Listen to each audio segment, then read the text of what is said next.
Hey, I'm Shaye Warner, and you are listening to the Casual Cattle Conversations podcast. Whether you are a seasoned rancher or just curious about the cattle world, this podcast dives into the stories, science, and strategies shaping the future of ranching. Let's get started and keep your herd ahead of the herd. Folks, today we are visiting with Tom and Terryn Drieling, and if you're a longtime listener, you know Terryn's been on the show before. This is Tom's first debut on the show, but I'm really excited for this episode because we're talking about ranch leadership. So Tom and Terryn are speaking about their personal experiences with leadership on the ranch as leaders themselves and working with other leaders as well. They work on a ranch in the Sandhills of Nebraska, and it's really just a valuable episode because they're going to talk about how they've improved their own leadership skills, as well as what other ranchers can do to improve their own. It's definitely one you do not want to overlook. But with that, let's visit with Tom and Terryn. Want to boost your herd's profitability? Choose Red Angus, the beef industry's most favored female. Registrations are up 24% over the past decade thanks to their docile temperaments, adaptability, and premium carcass quality. The Red Angus Association of America has rebranded its feeder calf program as Angus Access and partnered with Breeder, giving commercial cattlemen cutting-edge digital tools that make it easier than ever to capture premiums. Elevate your operation with Red Angus. And after this podcast, tune in to Red Angus Remarks. All right. Well, Tom and Terryn, thank you for joining me today to talk about ranch leadership. Longtime listeners know this is Terryn's third time on the podcast. I think that is correct. Yeah. So this is Terryn's third time, Tom's first time. So thanks for joining me. Thank you for having us. Okay. So the topic today is ranch leadership. And to open this up, I would like both of your perspectives on why ranch leadership is so important to every operation, or having good ranch leadership. I think that having good leadership is so important because it kind of sets the tone for the rest of the crew. So if you have somebody in the leadership role that can create a good work environment and kind of bring everybody together, you're going to have more enjoyable workplace. You're going to have improved production and efficiency and all the things. Like, you can really do a lot with having someone in that leadership role who understands what a good leader is. Tom, what's your take on the importance of good ranch leadership? I think it's our role as ranch managers to provide an opportunity for the next generation. I think it's our responsibility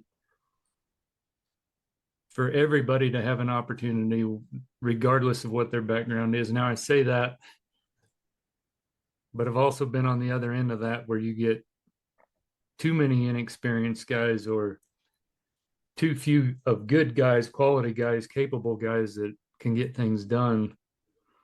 But I do think there's a need, a necessity for us as ranch managers to provide opportunities. People from urban backgrounds that want to get into production ag. It's not limited to ranching, in my opinion. I think it's production agriculture as a whole. I think we need to have those opportunities for those people to get that experience. And if they change their mind, that's okay. Okay. But there's not a lot of people that want to do this in the capacity or the size of scale, or maybe they don't know what size of scale they need to be. I mean, but I think we need to provide those opportunities for them as managers and as ranch leaders. Tom, would you mind sharing a little bit about your role as a ranch manager or leader so people know a little bit about what experiences you're talking from? My current role here, we've been here for going on 13 years. I've been a unit manager on this ranch for just about 10 years. I don't have a large crew, but I am under an umbrella of a lot of units that are put together under one general manager. There are 6 unit managers. I don't know, a handful of unit I think managers. there's 4 unit managers and 2 area managers and a general manager. And we try to do the best we can to make profitable decisions for the ranch as a team, but at the end of the day, we do work for a larger corporation and we don't always have the say so. So typically we've got 3 full-time guys, and then seasonally we have on our unit we'll have 2 full-time guys, and then seasonal help, wives, kids, day workers, guys from other units to help us get through branding, things like that. So there's a lot of teamwork involved. There's a lot of networking on how to make it the most efficient and profitable that we can. Okay. Terryn, you kind of brought it up in your first response about how good ranch leadership can really trickle down to impacting a lot of other areas of the ranch, whether that's overall profit, culture, goals, employee retention, general outlook, etc. Do either of you want to talk more about the greater impact of good ranch leadership and what it can do for the future of the ranch? I'll just speak from my experience as a seasonal help here on the ranch, part-time, but working with our unit. And do you care if I say about how you've done some inner work?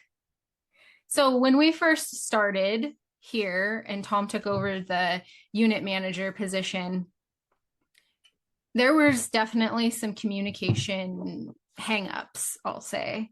But over the years, Tom has really done a great job of being introspective and doing some inner work and learning different ways to communicate with people. And what I mean by that is like understanding his communication style and also the communication style of the people that he is a direct line to.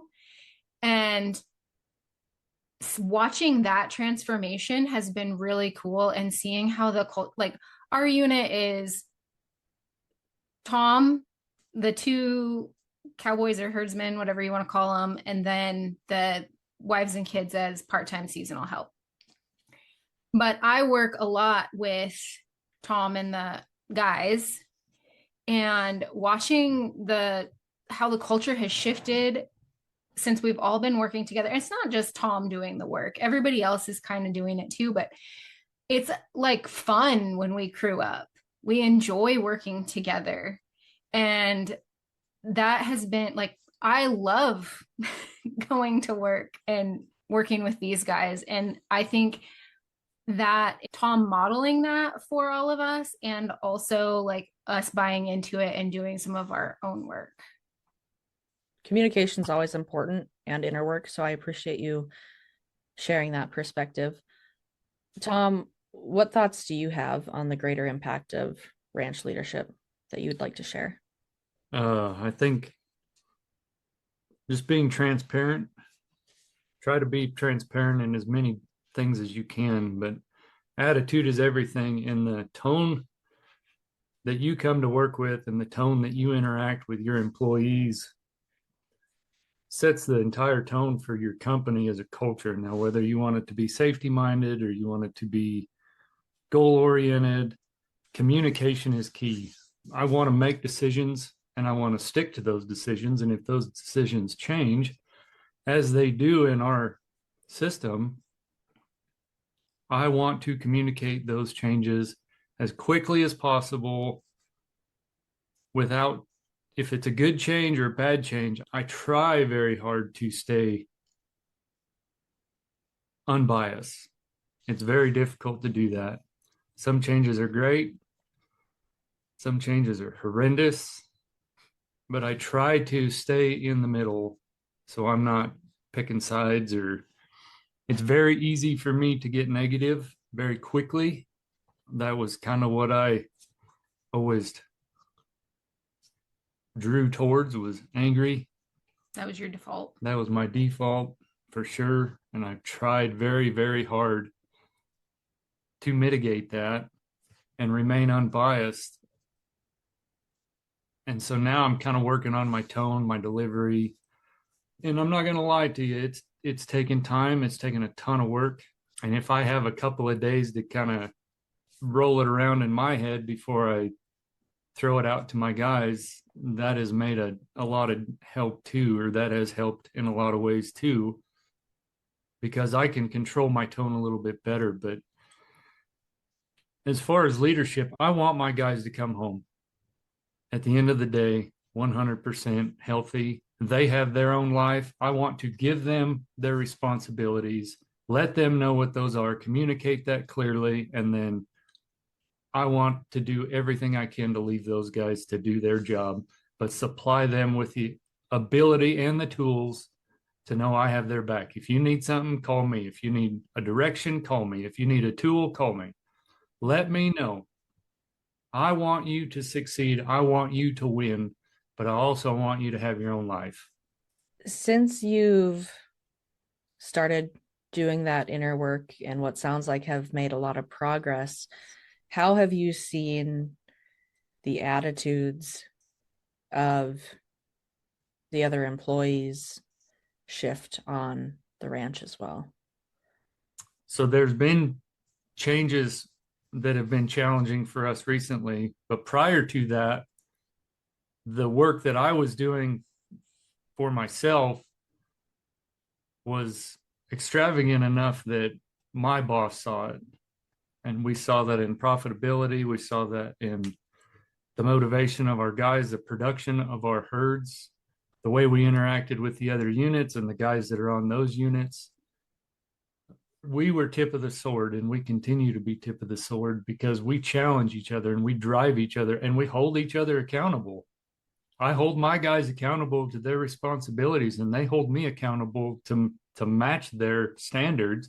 And I got guys that are top shelf, so I got to work just as hard, plus try to be the liaison between the GM and the goals, right? Mm-hmm.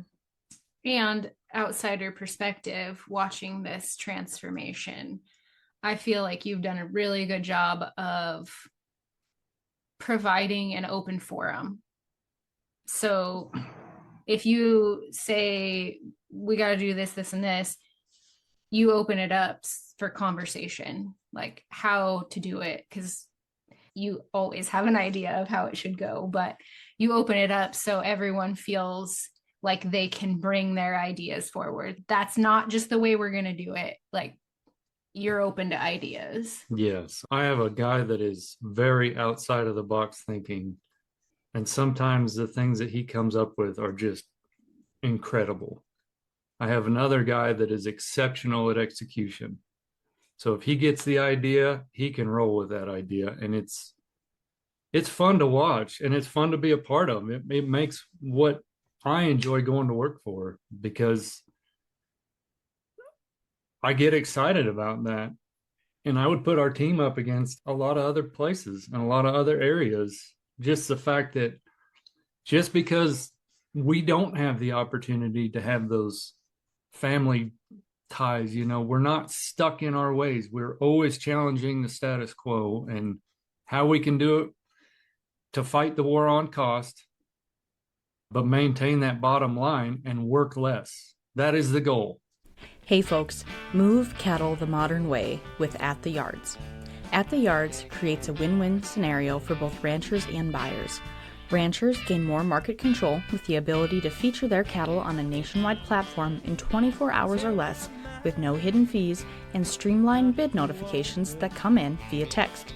Buyers save time and resources by creating custom templates for cattle that fit their businesses and getting notifications when ranchers are selling cattle that meet those criteria. Fill out the Get Started form on attheyards.com to speak with a representative and learn how At the Yards allows you to move cattle the modern way. And that link is in the show notes. So outside of being transparent, having that really good communication, and providing an opportunity for everyone to share their thoughts and ideas. Are there any other skills or traits of good leadership that you want to speak to today? I would say always challenge the status quo, always be continuing education, invest in yourself, invest in your employees. I don't think enough credit is given to the guys that are operational. I think they get taken for granted. Invest in those people. It's a requirement here to continue education. You have to go to so many continuing education deals per year, and you have to report back. Your responsibility is to report back to me as well as the crew. The big crew. The big crew. So we hold those guys accountable to that. It's not just, oh, we're going to pay for you to go to this and then we get nothing in return as a group. We want to know what you learned and the key takeaways from that education. I would say between communication, transparency, and safety, those are the three biggest take homes I would have. You can't have enough. And attitude would be an fourth to that list. If you could kind of take that question from the approach of, I know you and Tom are in a non-family situation, but I'm also thinking about people such as myself and a lot of others who are in that family situation. So how can individuals do a self-audit of their leadership skills today? I love this question. And I'm going to take us to stockmanship for a minute because the principles apply whether you're interacting with cattle or humans.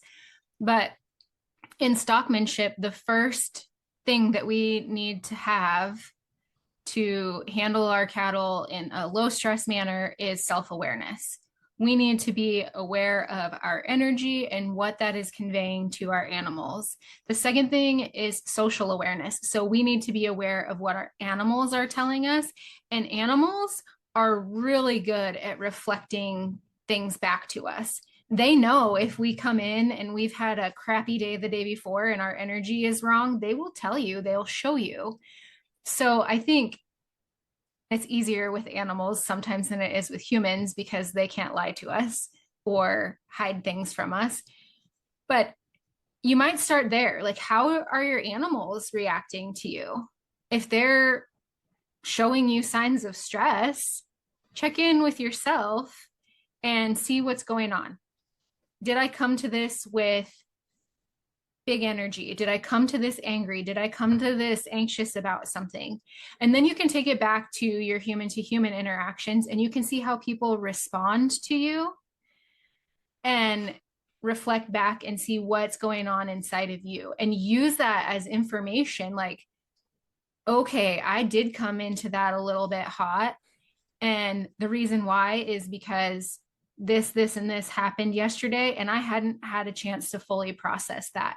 And then if you come in hot, I use the example of like kids because try as I might, I still sometimes yell at our kids.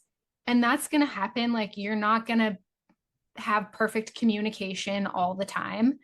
What's important is repair. So if you come into a situation where you're working with family, or like in our situation where it's not a family operation per se, if you come into a situation and it doesn't go well and you can see where maybe you were a little aggressive in the situation, you can always go back and say, hey, I am really sorry. I came in really hot and I'm sure that did not feel good. The repair is more important than getting it right all the time. And so if you can kind of just check in with yourself and reflect on interactions, you can learn a lot and use that information moving forward.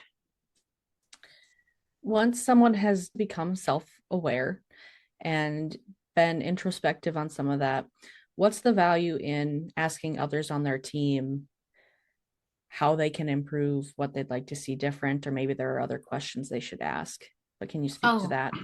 That can be so valuable because we all see life through our own lens and perspective. and somebody might perceive you differently than you perceive yourself. So by being able to ask those honest questions and receive that feedback, that's really, really valuable.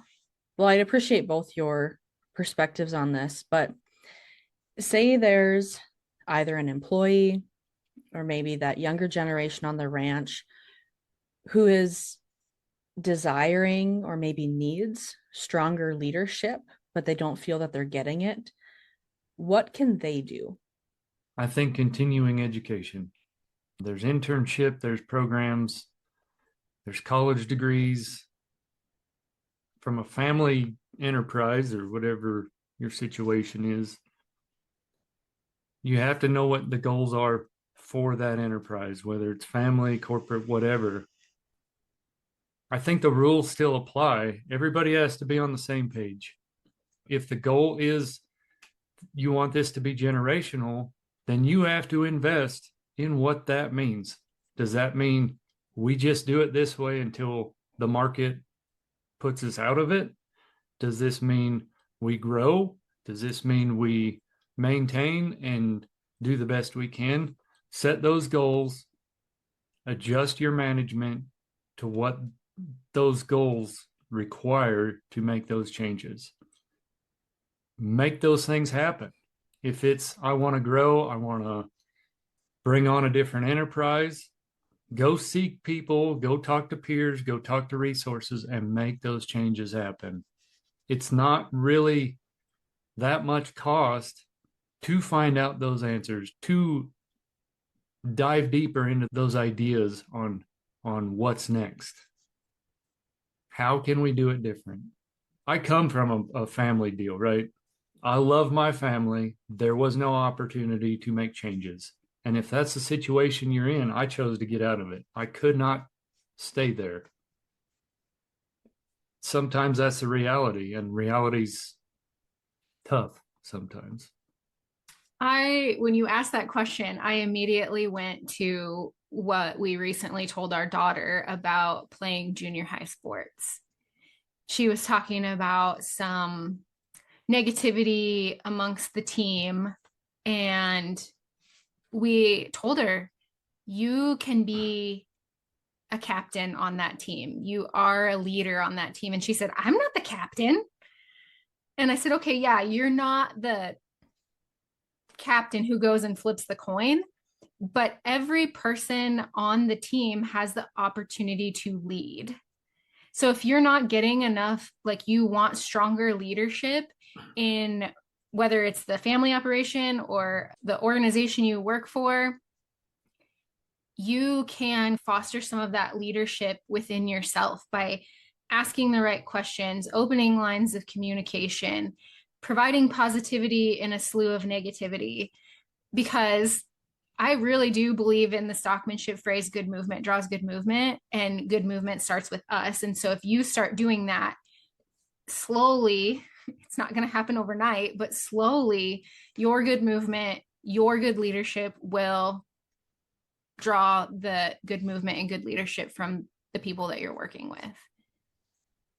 Terryn has brought up some ideas in other talks that we've done or that she's done that I've listened to, but practice those things. So if you don't want to make the investment right off the bat to go continue education or whatever it may be, have those conversations with the people that are involved. If it's a family setting and dad's or grandpa's the boss, then go have a conversation with grandpa about what this operation looks like in 20, 30 years. What do you see happening? And if they can't answer you, I know what I would do, but I'm not going to say that. But practice those conversations. So in the heat of the moment, they're not taken off guard. They know how to respond. They know you ask questions. If you're just a bump on a log and you want to be an employee, there's nothing wrong with that. Yeah, there's nothing wrong with that. You can do that. But if you're looking for more, and if grandpa or dad or your supervisor can't answer those questions, or they're completely closed off to them because they've never had someone come and ask them genuinely curious, honest questions before, I say start with low stakes questions that have nothing to do with the operation. Yes. So find something they're interested in and start asking those questions in low stakes situations. They're low stakes questions, but what they do is you're practicing, you're getting them used to you being curious, because that's something that we're in our culture, in our society. I'm not just going to limit it to rural America, but we're not used to having people genuinely interested in us and curious. More often than not, when someone comes to us with curiosity, we default to, well, why are you interrogating me? Because we just don't ask enough curious, honest questions. Tracking and maintaining cattle records is essential for understanding what's happening in your herd. You need complete, easily accessible information that provides the details you are looking for, anytime, anywhere. That's where the CattleMax software comes in. For over 25 years, CattleMax has been the trusted source of complete cattle and ranch records for cattle producers worldwide. Instead of notebooks, spreadsheets, or scattered files, you can confidently record details such as ID numbers, health and breeding records, and pasture activities as they occur, and be confident in your record-keeping system. CattleMax is backed by a US-based team of ranchers who use the software in their own herds and are happy to share experiences and recommendations. Get started today with a 21-day trial or schedule a free online demo at cattlemax.com/start. So one thing that we kind of skipped over, but I want to go back to, because we talked about what good leadership can look like. We talked about doing a self-audit per se on your own leadership, but we didn't talk about, so once you do that self-audit, or even if you ask others around you what you can change, and you recognize that something needs to change, where do you go then? Like, what resources, tools? Tom, you've brought up continuing education. Terryn, I know you provide a lot in that area, but where can they go then for some of that leadership training? Because I feel like that's a normal resource that would be provided in, say, a corporate setting or anything like that, but sometimes it might just look different for rural America. There's a lot of universities that put on programs that are free. They're open houses. Go sit in on one of them. You're going to meet people that have the same ideas, core ideas that you do. They're looking for ways to make improvements. That's why they're there. Everybody's looking for change, right?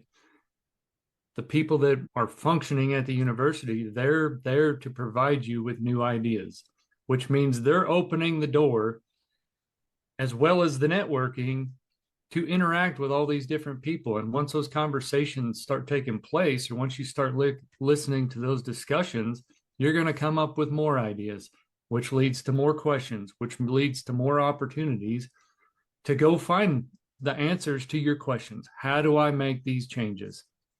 You have to kind of know what you want out of it, but you're going to get out of it what you put into it. So if you go there and you listen all day and you eat the donuts and you eat the lunch and you don't interact, that's on you. You have to be motivated enough to go find it. Universities are a great place to start. All those things, all those resources are there. We do things so off the charts here by so many universities that it was all free information that somebody found, they brought to a meeting. We discussed it as a group and as a crew. How can we implement this? Is it worth it? Mm-hmm. It's easy for us to say that because there's a lot of different heads on one idea. But people are smart. They've been doing this for generations. That's how things are improving all the time. It's free information. Go get it. Mm-hmm. Yeah, I will agree with extension and also free resources. There's podcasts like the one you're listening to. I have a podcast. There's a couple other ranching ag podcasts that I can think of off the top of my head that are good free resources. Yes. Then there's paid opportunities like Ranching for Profit. Like Shaye mentioned, I do some one-on-one guidance. I guess I'm just going to say this here. I'm coming up with a family. I don't know what it looks like yet, but If it's something where you want to have somebody come in and visit with your family, I'm going to be offering that soon. But there's just all kinds of free resources. And then if you can't find what you're looking for in the free resources, there's all kinds of different paid opportunities at different rates, levels, budget. Like there's so many resources out there. I would second that. There's actually a podcast that a lot of guys on the ranch listen to. And we as a group and individuals as well have reached out to people that have been on that podcast. It's incredible the amount of information you can get from those guys for free. They want to talk about it because they're open-minded enough. They want to develop the next generation to be successful. And at the end of the day, that's everything to me. And it's all for free. It takes a phone call. And then you start to develop that network. I enjoy it. I really like that. I guess my final question before we wrap up today is, if there's one thing you want listeners to take away from this conversation, what do you want that to be? I think it's our duty as leaders and ranch managers or production agricultural people. The next generation should be more qualified for our roles than what we are. They're going to have to provide more with less. So it's up to them to figure out how to do that. And I think it's our job to open the doors for opportunities for them to become that successful in that role. I really like Tom's answer. And I will add, self-awareness is really important, not just in a leadership role, but in a life role as a human on this planet. And the more that you get to know yourself, the more that you can communicate better, process emotions better, do your job better, all the things. So I would say I didn't know until I did how important self-awareness is. And not from a standpoint of, oh, I'm just the way I am, but this is how I respond. And here's what I can do to respond in a different way. Well, thank you both for joining me today. This was a new perspective. I haven't actually covered like strictly the ranch leadership topic itself. So thank you for taking that on. Oh, that's fun. Thanks, Shaye. It's worked its way into other conversations, but yeah. Okay, so for those listening, remember that any resources discussed today throughout the podcast, we'll do our best to link those in the show notes. If there's one that's not in there that you want to learn more about, go to my website, hit the contact us form, and that'll go straight to my email, and I will get back to you there. But with that, remember the best way to support this podcast and all your other favorite podcasts is to leave a rating or review. And better yet, share it with a friend who's going to find this information valuable, because podcasts still grow best by word of mouth. And with that, happy ranching, folks.